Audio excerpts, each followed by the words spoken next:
नमस्कार, आप देख रहे हैं 9 भारत समाचार। नमस्कार, आप देख रहे हैं नव भारत समाचार। मैं हूं नेहा राठी। आइए देखते हैं आज की बड़ी खबर। एमएलसी बसवराज सरैया ने कहा कि वे पूर्वी विधानसभा क्षेत्र के लोगों के आत्मसम्मान के लिए विधानसभा क्षेत्र के हर कार्यकर्ता के घर जा रहे हैं। वरंगल पूर्वी विधानसभा क्षेत्र में हनीमून पार्टी की राजनीतिक पर बहस से तूल पकड़ लिया। कोंडा दंपति की मुख्य अनुशासित और महिला कांग्रेस अध्यक्ष स्वप्ना गौड़ के घर हुई हनीमून पार्टी को बुलाए जाने से पहले आज सरैया की देखरेख में एक और नेता कराटे प्रभाकर के घर पर हनीमून पार्टी हुई। कार्यक्रम में पार्षद गुंडेती नरेंद्र, कांग्रेस पार्टी के राज्य जिला नेता नलगोंडा रमेश गजेला, लिंग मूर्ति, एल श्रीनिवास, गोरंटला राजू और अन्य लोग शामिल हुए।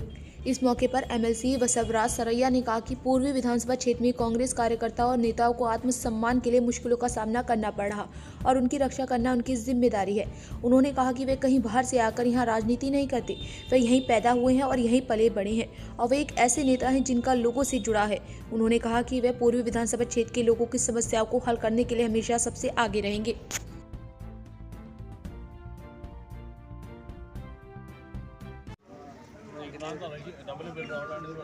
అన్న ఇటు సైడ్ చూడండి, ఇటు సైడ్ చూడండి.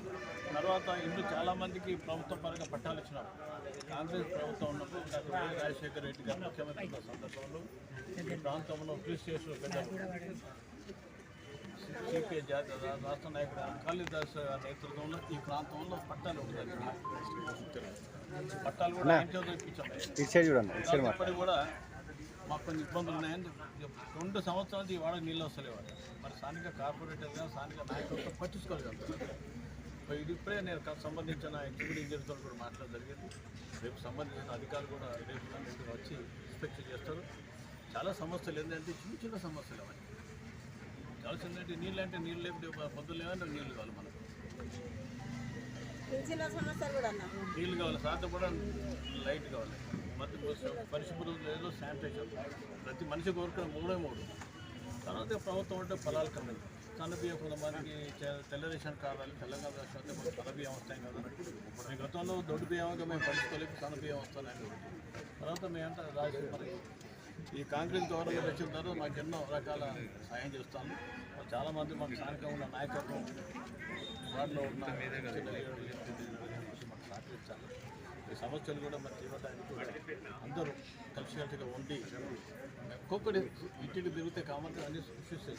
వాళ్ళు అడిగిన చాలా ఉత్తమ కోరిక ఎవ్వరిలో బంగారం తీసుకొని మాకు అన్నం పెట్టాలి, విజయాన్ని ఏమంటే చిన్న చిన్న సమస్యలు చెప్తున్నా చిన్న పరిష్కరించడానికి నేను ఇప్పుడే విజ్ఞప్తి చేస్తాను. అందరం కుటుంబాలు ముందు మన వాళ్ళలో ఉన్న మన ప్రాంతంలో మనతో తిరిగే వాళ్ళందరూ ఏం చిన్న చిన్న సమస్యలు కూడా మీరు నోట్బుక్ తీసుకోండి. మున్సిపల్ కావాలంటే ఏమైనా వాళ్ళు శానిటేషన్ కావాలి, శానిటైజర్ పెట్టని చెప్పండి. జవాన్ కమిషన్ చెప్పే పని కూడా కాదు. వాటర్ లేదు, ఏఈడీలు ఎవరు చెప్పే పని కాదు. మన చీఫ్ ఇంజనీర్కో లేకుంటే ఎగ్జిక్యూటివ్ ఇంజనీర్కో ఎస్పీ చెప్పేది కూడా కాదు. తెల్ల రేషన్ కార్డు లేదనుకో 5 వరకు వాళ్ళు మనం దాంట్లో ఒకటి ఎలిజిబుల్ ఉంటుంది, లేకపోతే లేదు. ఇల్లు ల్యాండ్ ఉంది అనుకో, ల్యాండ్ అంటే ఎట్లాగో ఇందులో మా ఇల్లు మంచి కాన్షియన్స్తో 3,000 ముఖ్యమంత్రి గారు కూడా మన బడ్జెట్ మళ్ళీ ఇవ్వడానికి వాళ్ళకి లేరు, వాళ్ళు కూడా వస్తారు. స్థానిక ఎమ్మెల్యే గారి దగ్గర పిటిషన్ ఇచ్చి ఆ సమస్య పరిష్కరించడానికి మనందరం కలిసికట్టుగా పనిచేయాలనేది అందరితో కలిసికట్టి అదే మేము అందరూ కూర్చుంటే మాట్లాడడానికి ఏదేమైనా కానీ ఇక్కడ ఇవన్నీ సమస్య పరిష్కరిస్తే కాంగ్రెస్ పార్టీకి క్యాడర్లో నాయకులలో ప్రజలు విశ్వాసం నమ్మకం చూస్తాయని ఒక సంకల్పంతో ఈరోజు ఈ ప్రభాకర్ గారి ఇన్వైట్ చేస్తే వచ్చి మేమందరం కూడా స్థానిక ఉన్న మహిళా సోదరులంతా మాట్లాడడం జరిగింది.